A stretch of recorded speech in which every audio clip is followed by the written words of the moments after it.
30-06 John here, and today what we're going to be doing is reloading 38 special, but using 9mm bullets. So keep on watching, and I hope you enjoy the video.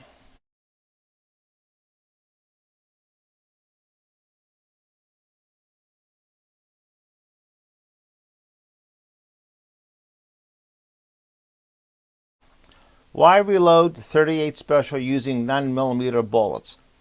Well, 9mm bullets a lot of times are easier to find than 38 special or .357 inch diameter bullets. And you might be at your local gun store. That's all they have.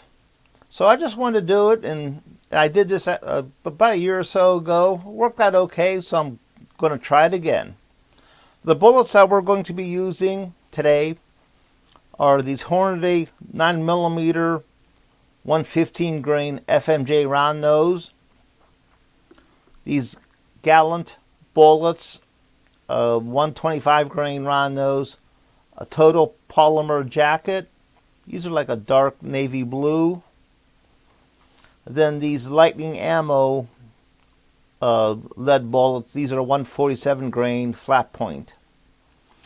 The cast and the polymer jacket bullets are .356 inches in diameter, and the 9mm FMJ bullet is .355 inches in diameter.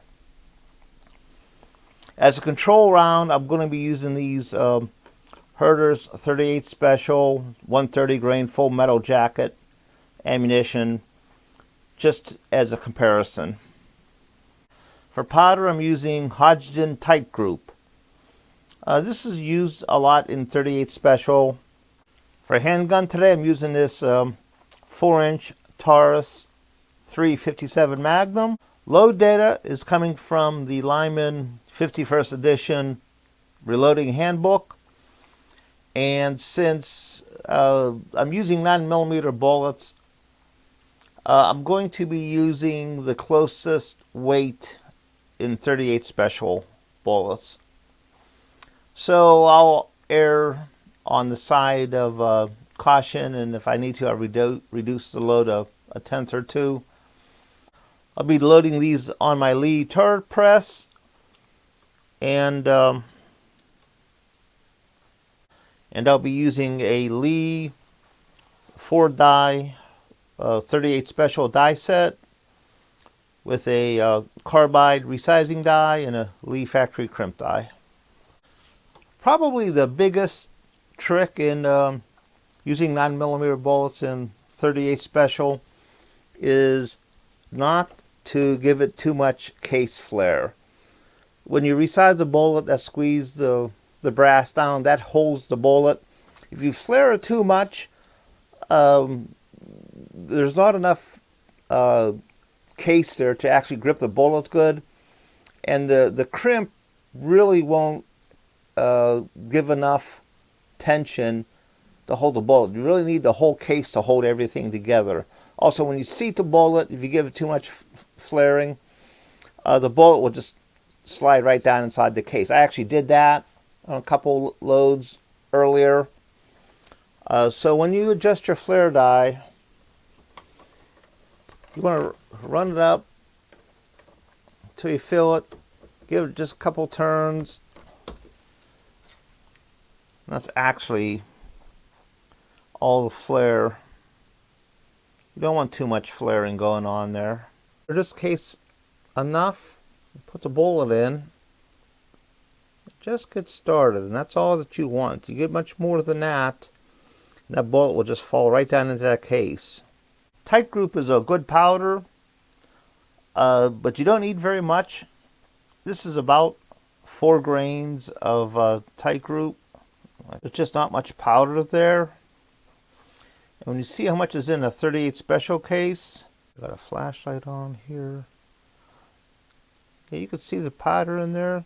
There's a lot of empty space in that case, so you want to be doubly and triply sure that you don't accidentally double charge these cases. For crimping the bullet, the lead bullets and the poly-coated bullets, it's not too hard. Just crimp right into the lead and polycoat. It works out okay. The one you have to be careful about is the FMJ bullet. Of course, since this is for 9mm, it doesn't have a crimping groove. So when you set the crimp die after the bullet is seated, screw the crimp die down in, then you just give another quarter turn and crimp right into it. The Lee factory crimp die seems to do a pretty good job though. Here's some loaded rounds. This is the Herder's 130 grain full metal jacket factory. This is the Hornady 115 grain FMJ. This is the Gallant 125 grain poly coated. And this is the 147 grain lightning ammo bullet.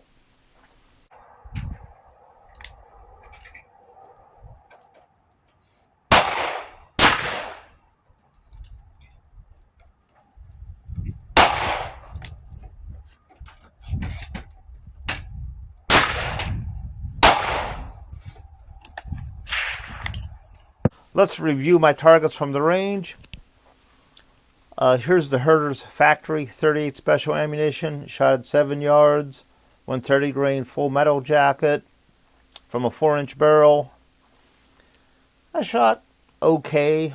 I sort of pulled that one. I was still cold. These were my first shots. Average velocity of 794 feet per second.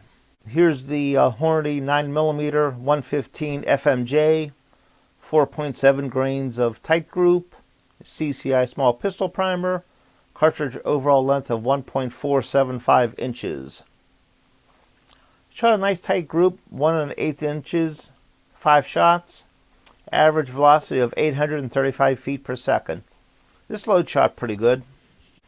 Here's the Gallant 9mm 125 grain polymer coated bullet. 4.3 grains of tight group, cartridge overall length of 1.475. 5-shot group of 1 1/4 inches. Average velocity of 837 feet per second. That's a pretty good load too. Here's the Lightning 9mm 147 grain lead bullet. 3.6 grains of tight group, cartridge overall length of 1.45 inches.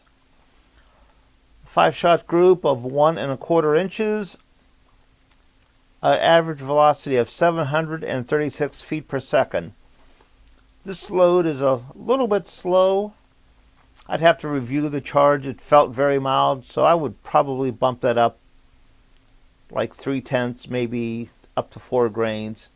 Get it somewhere right around 800 feet per second. Thanks for watching, everyone. Everyone stay safe and have a nice day.